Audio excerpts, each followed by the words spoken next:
Bien, vamos a empezar con una oración primero. Listo. Ujú. Bueno, hermanos, bienvenidos sean todos a la clase de ética cristiana. Nos encontramos con el pastor maestro, el pastor John Burke. Él, bueno, es oriundo de Colombia, nació en Colombia. También es estadounidense y también presta muchos servicios en Colombia. Va trabajando, digamos, en diferentes seminarios que están ahí también en Colombia y ha prestado servicio en esta oportunidad para el Seminario Reformado Latinoamericano. Para todos los hermanos que están a través de la plataforma Zoom y también para los que están acá presentes, vamos a iniciar con una oración, así que les pido que podamos ir al Señor en oración. Padre Celestial, gracias te damos por este inmenso privilegio que tenemos de poder venir ante tu presencia en el nombre de tu Hijo Jesús. Gracias, Señor, por nuestro pastor John Burke, Señor, que ha venido desde tan lejos, Señor, a acá, al fin del mundo, Señor, donde tú prometiste que llegaría tu evangelio, Señor. Y ha venido, Señor, con esta disposición de poder enseñarnos sobre ética bíblica, sobre ética cristiana. Te damos gracias, Señor, por esto. Te pedimos que seas utilizándolo como un gran instrumento, Señor, en tus manos para que podamos aprender mucho más acerca de tu palabra. Gracias, Señor, te damos por todo esto. Te pedimos que seas guiando esta clase en el nombre precioso de tu Hijo Jesús. Te lo rogamos. Amén. Amén. Los dejo, hermanos, con el pastor John Bull. Ujú. Pastor Costa. Bueno, listo. Es un gusto estar aquí. Me alegré mucho cuando me dieron la oportunidad de poder venir. Eh, Vamos a estar entrando en más detalle. Yo generalmente quiero conocer los nombres de todas las personas. En este caso, les envío un saludo a los estudiantes virtuales y no los puedo ver, pero si tienen alguna pregunta, por favor, hacerlo y am, vamos a trabajar las preguntas luego al final de cada presentación. Así que si pueden ir apuntando las preguntas. Y vamos a tener un poco de discusión dentro de las presentaciones también, ¿sí? Entonces, el curso se llama Ética Cristiana. Y como vamos a ver, la ética tiene mucho que ver con una palabra que es abundancia. O sea, cómo podemos tener una vida que tiene abundancia en todos los sentidos. Por eso vino Jesús, dice en Juan 10:10, que yo he venido para que tengan vida y para que la tengan en abundancia. Y por eso queremos estudiar la ética cristiana, porque entendemos si no vivimos de acuerdo con ética cristiana, o sea, lo que quiere Dios para nosotros, entonces vamos a tener una vida subóptima y nos va a llevar a la miseria, no a la abundancia. Y eso es lo que nos advierte en Colosenses 2:8, que dice, tengan cuidado, porque hay mucha gente que quiere hacerlos cautivos por medio de su filosofía y vanas sutilezas, según la tradición de los hombres, conforme a los principios elementales del mundo y no según Cristo. Entonces queremos aprender de Cristo, su forma de vivir, porque nos trae a la abundancia. Y por eso aquí hay un icono, ¿sí?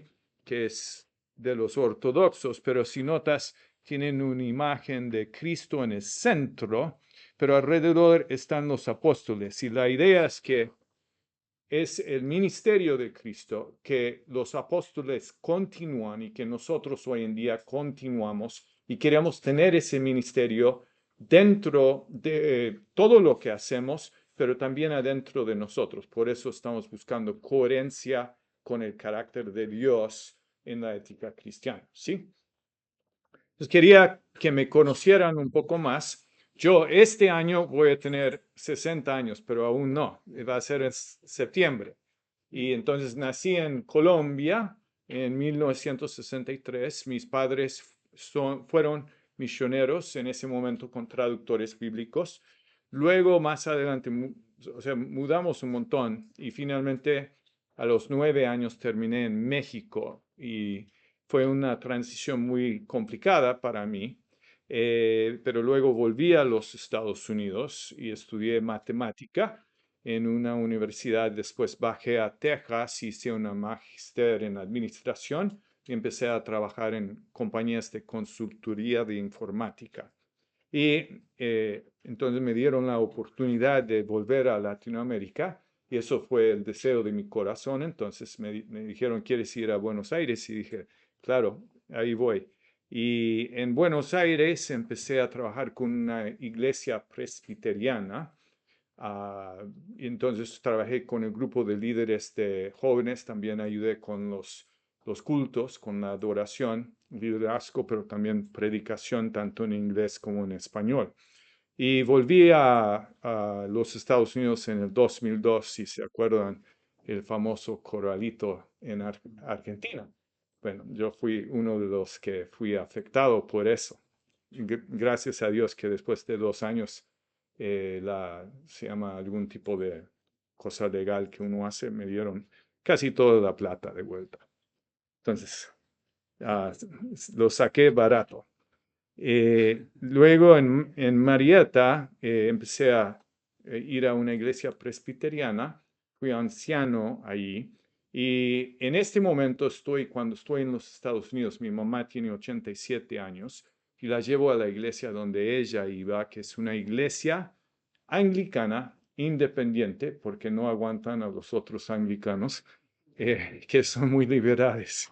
Eh, en 2011 terminé una magíster en divinidades, que es teología, en el Seminario Reformado Teológico, que es en Atlanta. Esto es como un sistema que es el mismo seminario, pero tienen diferentes localidades. Y desde el 2012 he estado yendo a Colombia, donde enseño clases presenciales, pero también clases virtuales, tanto cuando estoy ahí, pero también cuando estoy en los Estados Unidos. Entonces paso como 6 meses en Medellín y paso 6 meses en Marietta. No es porque quiero estar ahí, simplemente que es mejor para que pueda estar cerca de mis hijos y de mi mamá, ¿sí?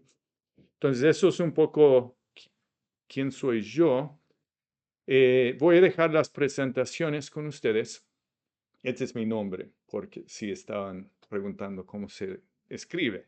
Y el correo mío en la universidad donde yo enseño teología es esa. Y tengo un número estadounidense que puse ahí también, por si tienen alguna pregunta, pero no lo llaman por o sea, usan el WhatsApp, que si no les van a cobrar caro. Entonces,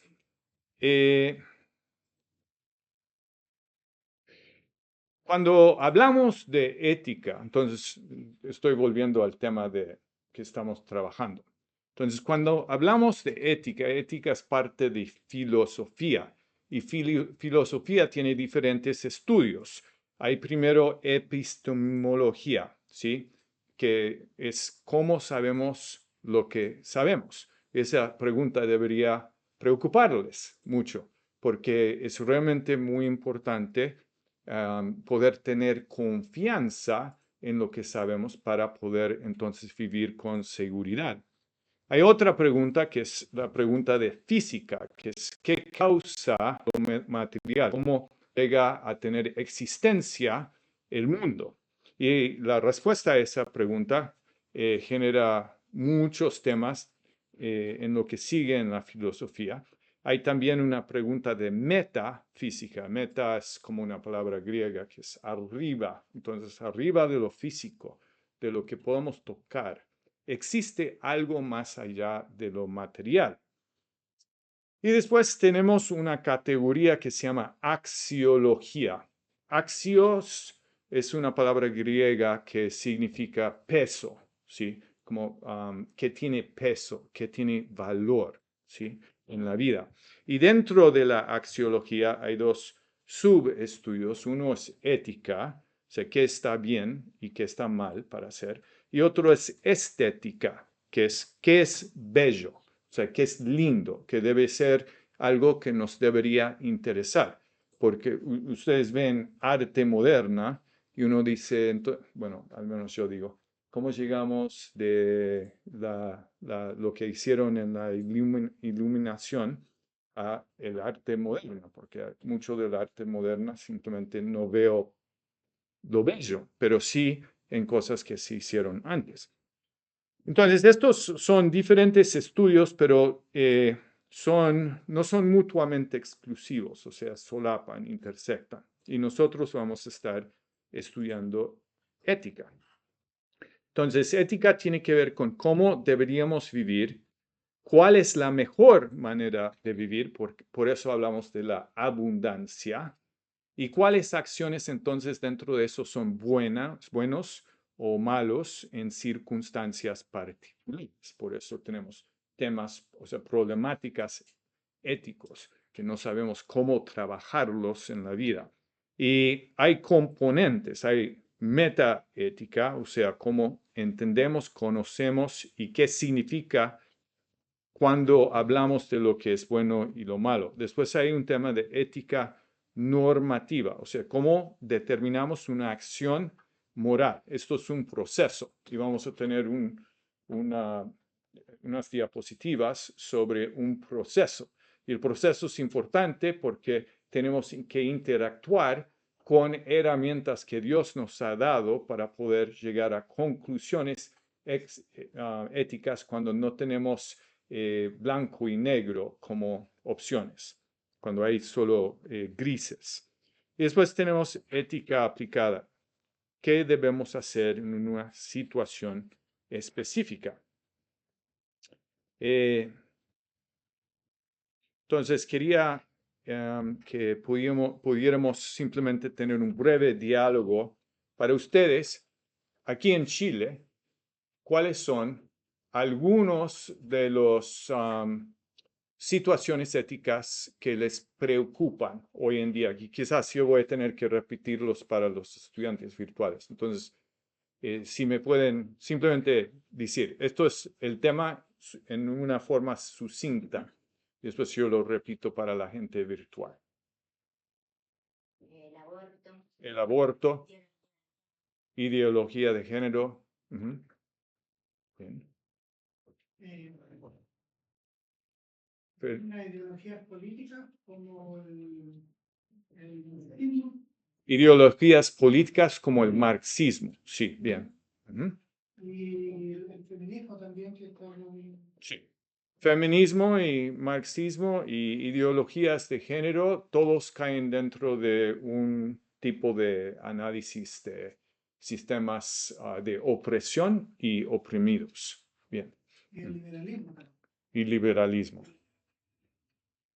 Sí, bien.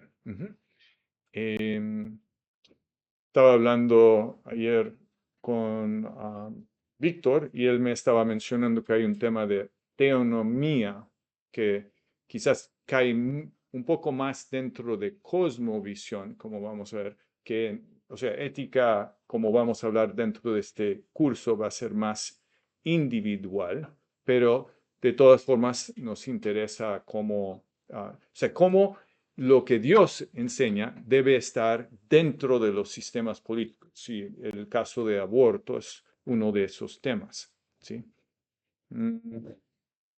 Entonces, perdimos la presentación. Sí, Claudio. La eutanasia.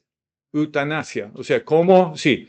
Y también temas de fin de vida, ¿sí? O sea, ustedes, ojalá que no les ha pasado, pero va a pasar.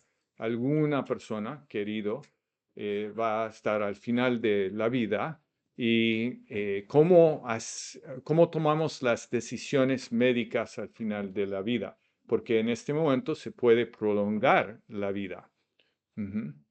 Bien, o sea, o sea, cómo uno no se siente como mató a su papá y mamá, o su hijo o hija. Es un problema.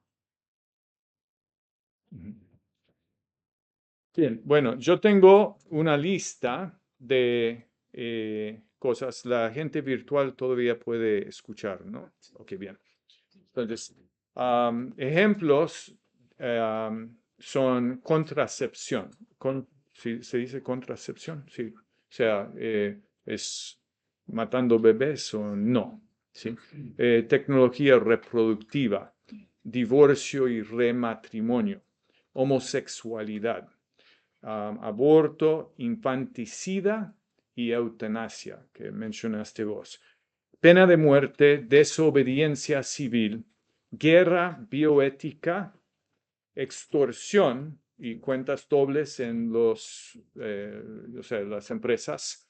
En la familia tenemos un montón de temas con la virtualidad y también con los celulares ahora. Entonces, ¿quiénes son los papás de la familia? ¿Son los amigos o son los papás? Porque todos viven aislados. Y la violencia también dentro de las familias es todo un tema. Nosotros muchas veces vivimos vidas fragmentadas, eso se llama dicotomía. O sea, nosotros vivimos una forma de vivir en la iglesia. Cuando venimos a la iglesia, todos sonrientes y en la familia somos otras personas, con los amigos somos otras personas, en el trabajo aplicamos diferentes valores a cada esfera en la cual nosotros vivimos. Y después tenemos pobreza, cómo trabajamos la pobreza y la gente marginalizada. Y hay otros temas de drogadicción, hay el tema de la teología de la prosperidad. Bueno, eso es básicamente hacer un trato con Dios para manipularlo usando dinero y el pastor se enriquece. Entonces, muy bueno para el pastor, para que tiene su auto y dice, si usted no tiene su auto, entonces no tienes fe y Dios está enojado contigo. Uso de fondos en la iglesia y cómo debe ser transparente. La dignidad del trabajo, porque mucha gente piensa que el objetivo de la vida es escaparnos del trabajo y no poder trabajar e integrar toda nuestra fe dentro del trabajo. Sí. ¿Me puedes presentar de nuevo? Sí. Entonces, vamos a ver. Ok, listo. Bien, entonces estamos por ahí abajo. La autoridad y el abuso pastoral. Si un pastor que viene y dice, yo soy tu autoridad espiritual, entonces vos tienes que hacer todo lo que yo digo. Manipulación también de adoradores en el culto. Esos son, no todos, pero son algunos temas éticos. Entonces, en este curso ya hablamos un poco del objetivo cuando hablamos de abundancia, pero tiene que ver con diferentes objetivos y queremos entender lo bueno y lo malo, queremos aprender cómo evaluar dilemas éticos y evaluar problemas éticos que enfrentan en el mundo. Y luego vamos a tener presentaciones sobre algunos de estos. Queremos vivir coherente con quién es Dios para poder agradarlo. Esa es una forma de resumir el curso. El objetivo es una palabra que se llama shalom, que ustedes probablemente reconocen como una palabra hebrea y lo traducen como paz, pero es más que paz, es tener todo como Dios quiso. Entonces, por eso es más bien abundancia, es abundancia en y con Dios. Ese es el objetivo de la ética. Entonces, queremos entender quién es la fuente de la ética, cómo evaluar temas éticos. Realmente no vamos a dialogar con otros sistemas éticos, pero esto les va a ayudar para poder entender qué es la posición cristiana, para luego explicarlo mejor a otras personas. Entonces, todo esto para poder tener vidas buenas nosotros, abundantes nosotros y ayudar a otra gente querida para que ellos también puedan vivir vidas que tienen abundancia. Esta es otra forma de mostrarlo. Entonces, queremos desarrollar nuestras capacidades en éticas y queremos resolver problemas de desconocimiento de lo que es bueno y malo para que podamos evaluar dilemas éticos, tomar decisiones éticos y ayudar al pueblo de Dios a entender cómo ellos deben vivir. Y entonces vamos a tener vidas mejores y más productivas como cristianos. Como mencioné antes, hay ciertas relaciones entre ética y otras áreas. Una es cosmovisión. No sé si tienen un curso sobre cosmovisión. Sí, bien, listo. Entonces, no son mutuamente exclusivos, que es una forma para decir que solapan, si trabajan los mismos temas. Cosmovisión es más general y incluye todos los principios para diseñar sistemas de este mundo, o sea, esferas educativos, políticos y económicos. Y entonces, algunos excluyen el actuar de la cosmovisión y lo limitan a creencias. Sin embargo, acción es una forma de saber lo que uno realmente cree. O sea, lo que uno cree no es lo que dice que cree, lo que uno cree es lo que hace, que es como muy confrontativo, ¿sí? Pero entonces, acción sí es parte de cosmovisión. Y la ética en este curso es la cosmovisión que tiene que ver más con la moralidad individual y no incluye solo creencias, sino acción. También hay solapas entre la ética en este curso y todo lo demás que ustedes estudian como personas que se interesan en teología o cuando leen la Biblia. ¿Y por qué? Porque tiene que ver con qué tenemos que hacer y cómo debemos vivir. Y hay situaciones que no sabemos cómo trabajar. Esos son zonas grises y tenemos que saber cómo tomar decisiones ante dilemas éticos. Y parte de este curso va a trabajar esto. Entonces, tiene que ver con consejería. Cómo ayudamos a otras personas a tomar decisiones informadas y cristianas cuando no sabemos exactamente cómo proceder. Y hay también una relación con lo que se llama justificación. Justificación realmente teológicamente es cuando Dios dice, yo te veo vestido, revestido de Cristo. Es una declaración, ¿sí? No es el comienzo de la vida cristiana. La vida cristiana sería más por un proceso de nacimiento nuevo, ¿sí? Eso es muy rápido, pero bueno. También la ética tiene que ver con santificación, que es el proceso que tenemos para ser más como Cristo es en nuestras vidas. Y nosotros en la ética estamos buscando ser más como Cristo. ¿Sí? Es nuestro deseo pensar como Él, hablar como Él, responder ante situaciones como Él hace, caminar como Él, vivir su vida en esta tierra. Por eso ustedes están y yo estoy aquí en este momento de la historia. Si no estamos para conseguir nuestro coche, tener nuestra casita.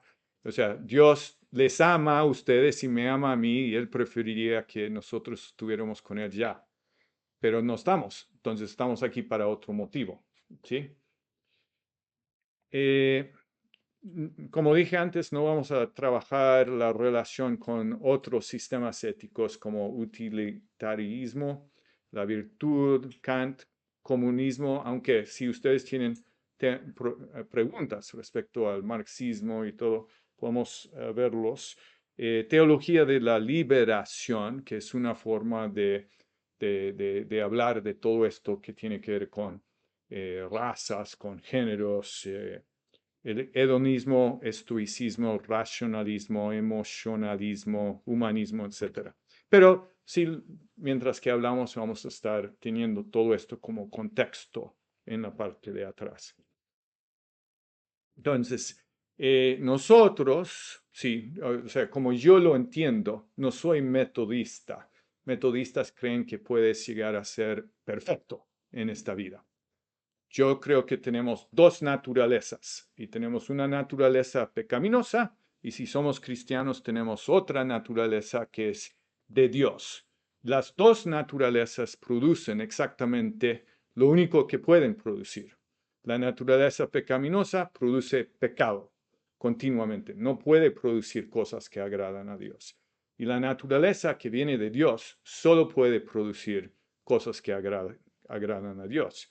Y entonces el tema para nosotros es hacer morir a la naturaleza pecaminosa, pero no podemos simplemente hacerlo, tacharlo, destruirlo, porque es parte de quienes somos nosotros en este mundo hasta que morimos o que vuelva Cristo, que ojalá sea pronto. Pero esa naturaleza pecaminosa, entonces tenemos que momento a momento hacerlo, no alimentarlo, eso es hacerlo morir. Y tenemos que alimentar a nuestra naturaleza nueva que tenemos por parte de Dios, ¿sí? ¿Se entiende? Okay. Entonces siempre hay una brecha entre quiénes deberíamos ser en Cristo y quiénes somos, ¿sí? Y la ética nos ayuda para que podamos ser más como Cristo y cerrar esa brecha. Entonces, el estado actual es que nosotros vemos el mundo alrededor de nosotros, y ustedes conocen el contexto chileno, y ustedes ven por lo que yo he escuchado, y esto está en todas partes del mundo, pero ven un contexto muy secular, ¿sí? Muy que yo puedo hacer lo que yo quiero hacer, cuando quiero hacerlo y debo hacerlo para tener una vida realmente realizada. Pero como Oseas dice, el conocimiento, ideas tienen consecuencias y estas consecuencias son reales. Como dice Gálatas, cosechamos lo que sembramos. Y esa es una ley, simplemente pasa. Si alimentamos a la naturaleza pecaminosa, vamos a cosechar de esa naturaleza pecaminosa que es engañosa y que nos hace vivir en miseria. Entonces existen también en la Biblia ciclos viciosos, o sea, espirales decrecientes. Y nosotros entonces quedamos atrapados dentro de sistemas viciosos en este mundo. La guerra, por ejemplo, entre Rusia y Ucrania es un sistema vicioso y la gente allá está capturada por ese sistema. Normalmente, esto es, no es, o sea, la gracia común de Dios dice que padres pueden amar a sus hijos y que personas pueden tener algunas vidas felices y pueden hacer algunas acciones que parecen ser muy buenos, ¿sí? Esa es la gracia común de Dios que da a toda la gente.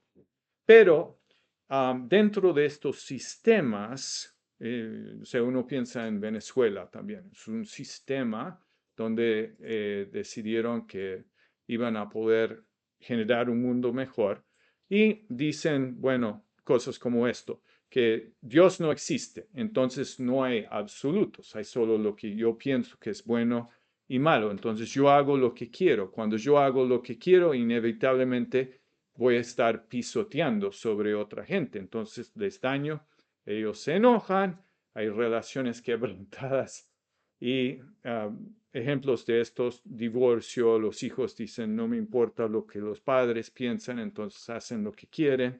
Entonces genera más caos, más anarquía y esto genera infelicidad, enfermedad, guerra y después como consecuencia final hay muerte, ¿sí?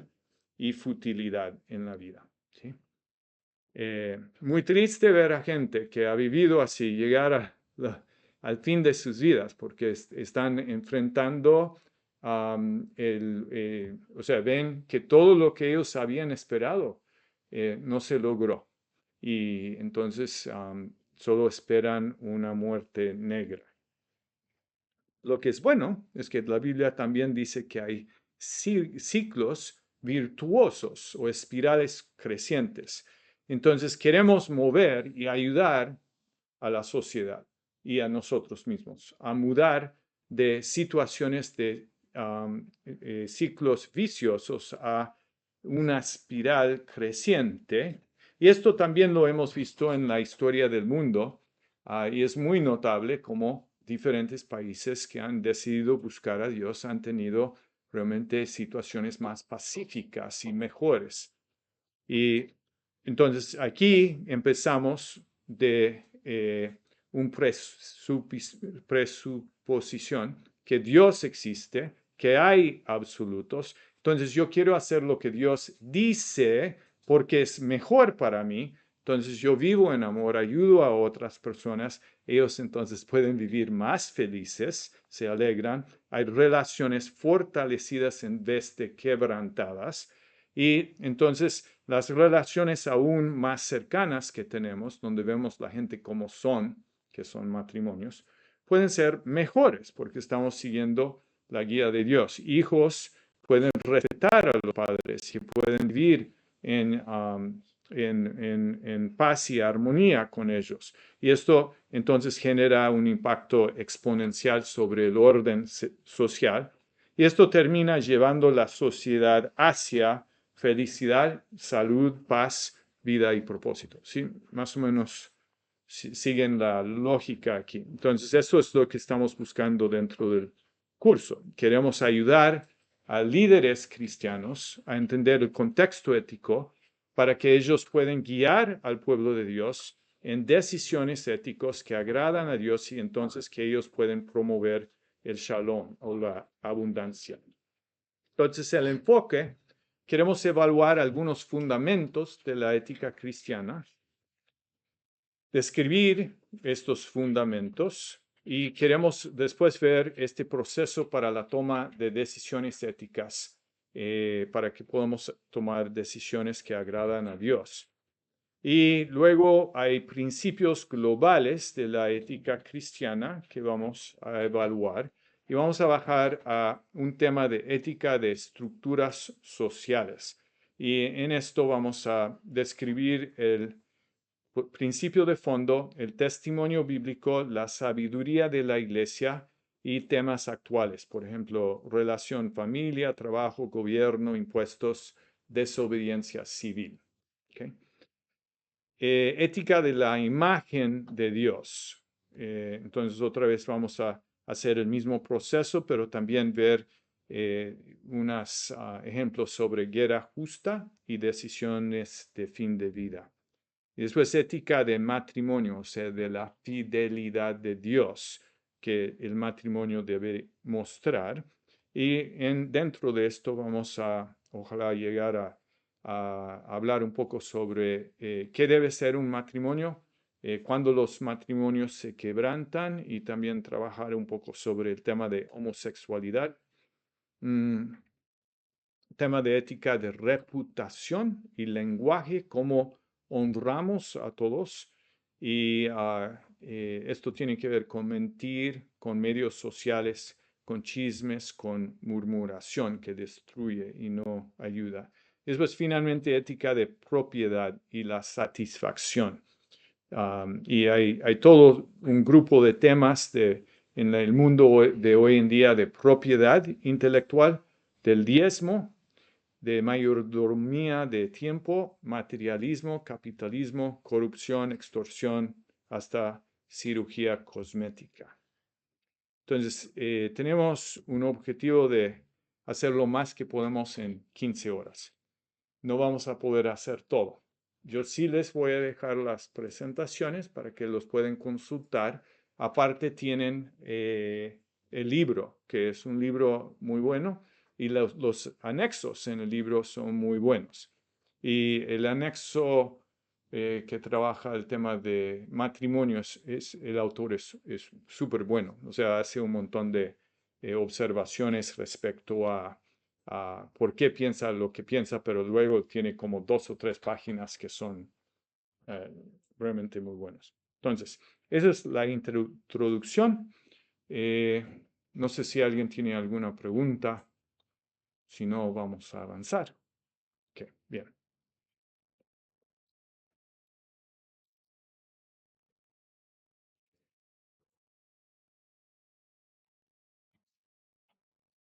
Entonces, llegamos al segundo módulo que habla de fundamentos de la ética cristiana.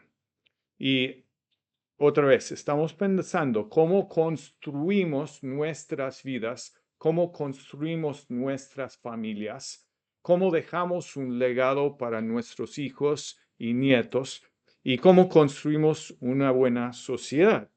Y muy interesante lo que dice Pablo en Primera de Corintios. Dice, nadie puede poner otro fundamento que el que ya está puesto, el cual es Jesucristo.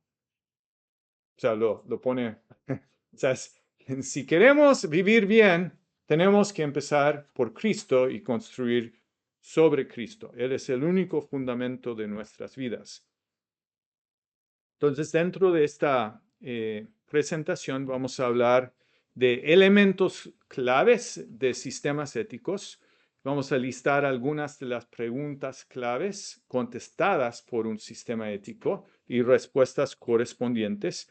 Hablar un poco de una meta narrativa. Meta, recuerdan que es arriba. O sea, narrativa es una historia. Entonces, ¿qué es la historia que guía nuestras vidas?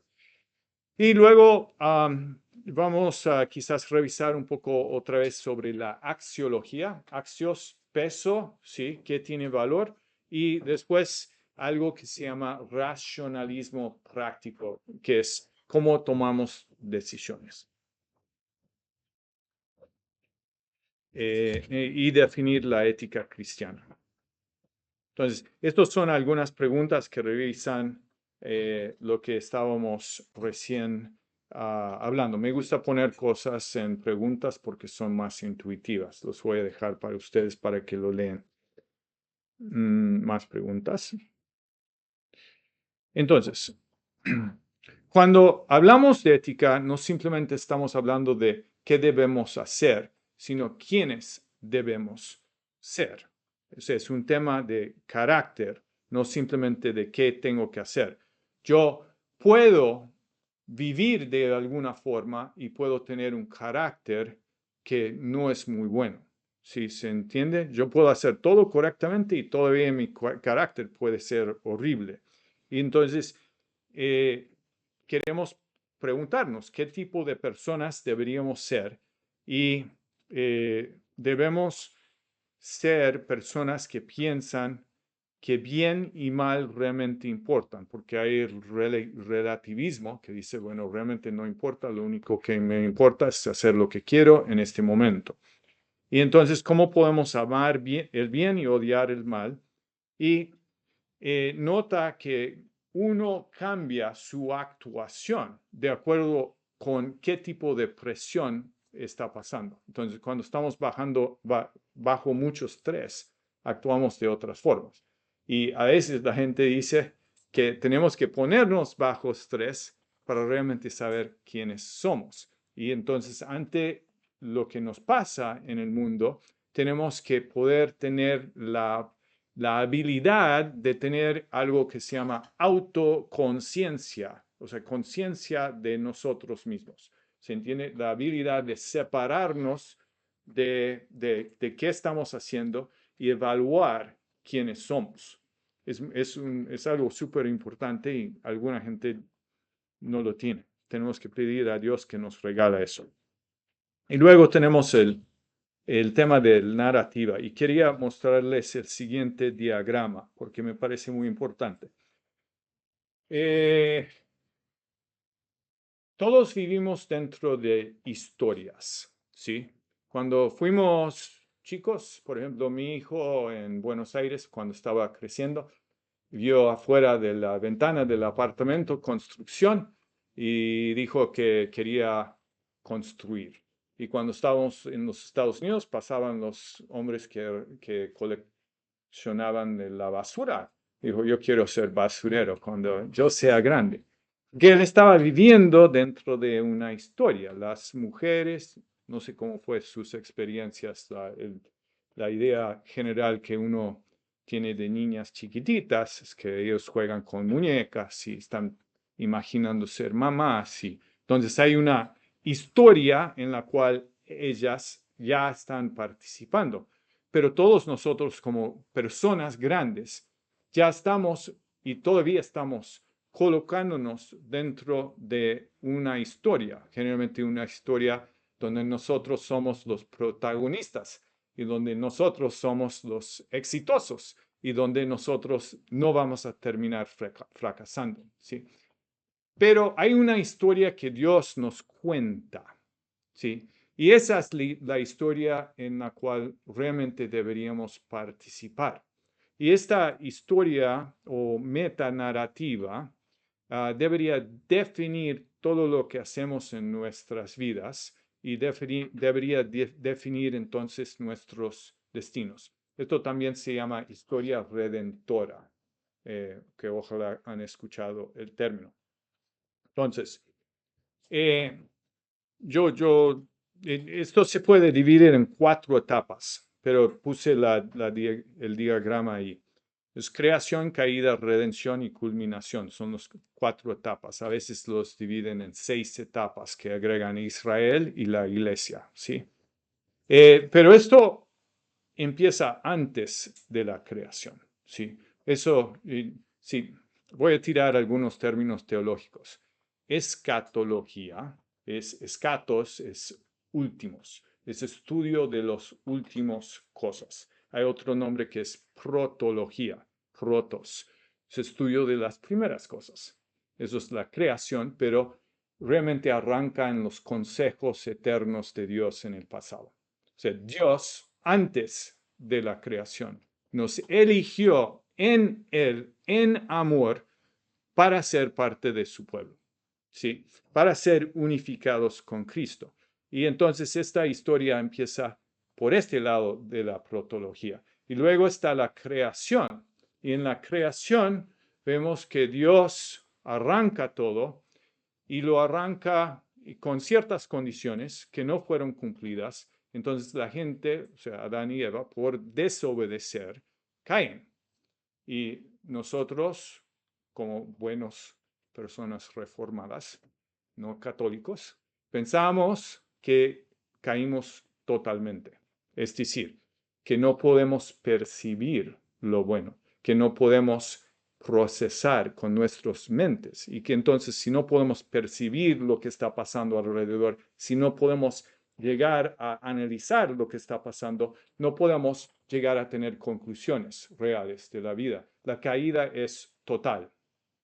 No queda ninguna parte de nuestra facultad que es posible de agradar a Dios ni de ver nada. Entonces, ahí entramos en ese ciclo vicioso, porque todos terminan peleados con todos.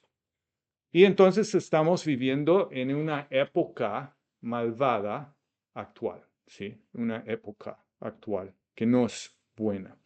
Y Dios en Israel, o sea, empezando con Abraham, empieza a prometer ciertas cosas, pero la gente sigue fallando y eventualmente Israel es exiliado.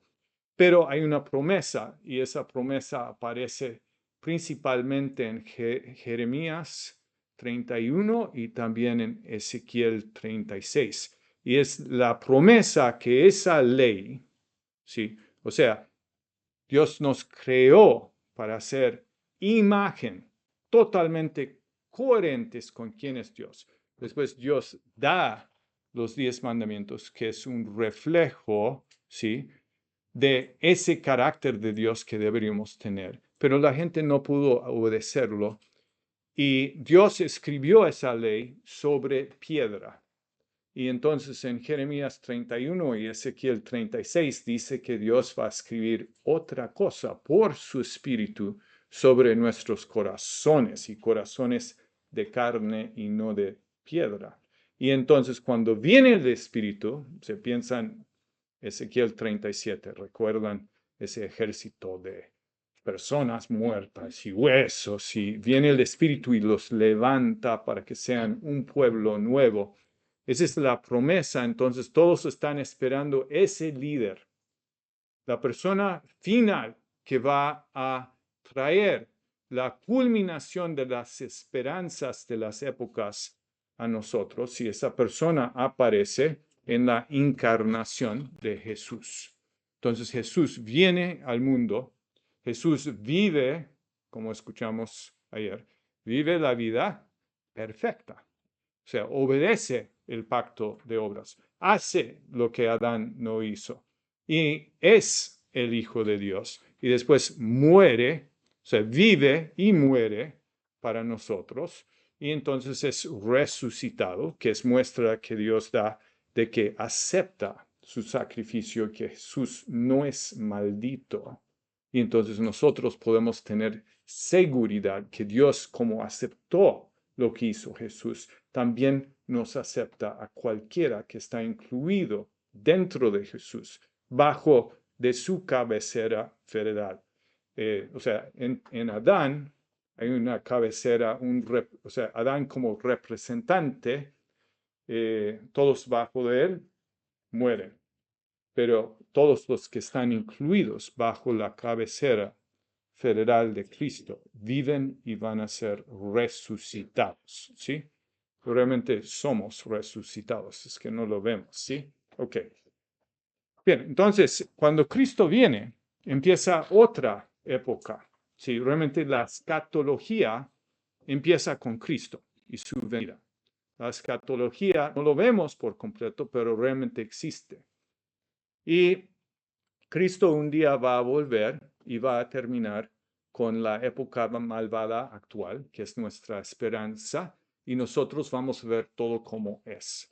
Entonces, si notan aquí, el Edén está en una posición menor que la época a venir.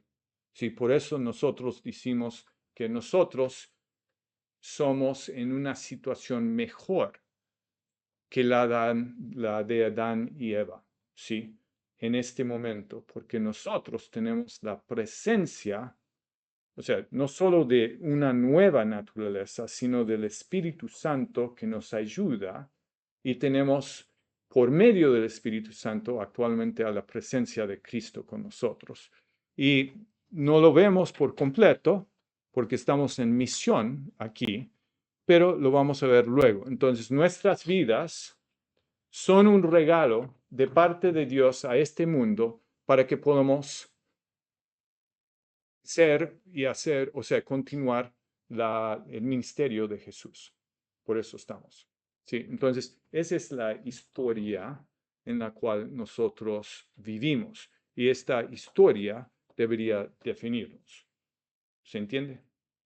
Más o menos. Okay. Esto para mí es muy importante. Cuando lo vi por primera vez dije, wow, qué impresionante. Y todo está conectado, ¿sí? Todo o sea, la gente piensa que Cristo no aparece hasta ese punto, pero realmente pues, uno tiene que pensar, bueno, ¿y cómo se salvaron a Abraham? ¿Qué dice el Nuevo Testamento? Dice que Jesús es el camino, la verdad y la vida, y nadie viene al Padre sino por medio de Jesucristo. Punto. Abraham se salvó por medio de Jesucristo. Entonces, Jesucristo aún impacta a toda la historia anterior. ¿Sí? ¿Ok? La idea de Dios en la protología es unificar todo en Cristo. Esto es idea de Dios. ¿Sí? Entonces, no es evolución.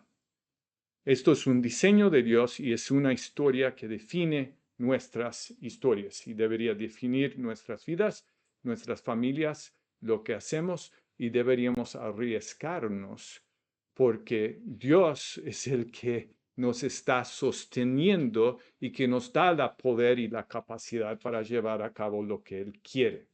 ¿Okay? Entonces, hay mucho futuro con sus vidas. ¿Sí? Esto da esperanza, porque hasta el día que mueren, tienen cosas importantes para hacer. Entonces, volvemos, eso tiene que ver con la ética, porque es quiénes somos y qué estamos haciendo. Esta es una definición de la ética por un señor que se llama Cornelio Plantinga.